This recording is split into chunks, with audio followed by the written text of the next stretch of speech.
बड़गाम में दहशतगर्दाना हमला हुआ है। दहशतगर्दों ने एक मजदूर को गोली मार दी। जख्मी शख्स को अस्पताल में दाखिल किया गया। इलाके में फौज का सर्च ऑपरेशन जारी है।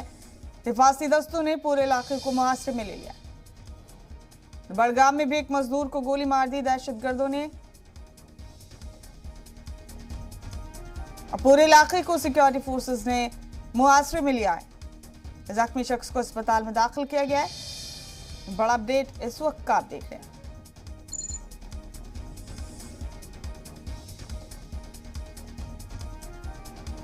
फारूक खानी हमारे साथी फोन लाइन पर बने हुए हैं। फारूक, इसी तरह की खबर पुलवामा से सामने आई और ये बड़गाम में भी एक मजदूर को गोली मारने का मामला सामने आया। दहशतगर्दों ने इस वारदात को अंजाम दिया है। क्या तफसीलात हैं फारूक इस मामले से मुतालिक? देखिए, दो तरह के अटैक ये हुए। एक तो पुलवामा क्षेत्र में जिसमें एक प्रवासी मजदूर के ऊपर गोलियां चलाई गई और उसके बाद बड़गाम के भट्टीपुरा इलाके में एक व्यक्ति के ऊपर गोलियां चलाई। महराजुद्दीन तजमुद्दीन उसकी पहचान जो है उसकी हुई है और उसके बाद उसे अस्पताल लिया गया। हालांकि रास्ते में ही उसकी मौत हो गई। उसके बाद पूरे इलाके की सुरक्षा बलों ने घेराबंदी की और तलाशी अभियान भी चलाया। हालांकि सुरक्षा बलों के हाथ कुछ नहीं लगा है। फिलहाल केस दर्ज कर दिया गया है और तहकीकात उसकी चल रही है।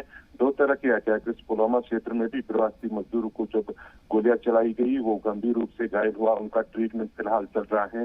दोनों के सिलसिले में जम्मू कश्मीर पुलिस ने अलग अलग केस दर्ज किए हैं और तहकीकात शुरू कर दी है। जी, तो अभी भी पूरे इलाके को मुहासरे में लिया हुआ है सिक्योरिटी फोर्सेस ने।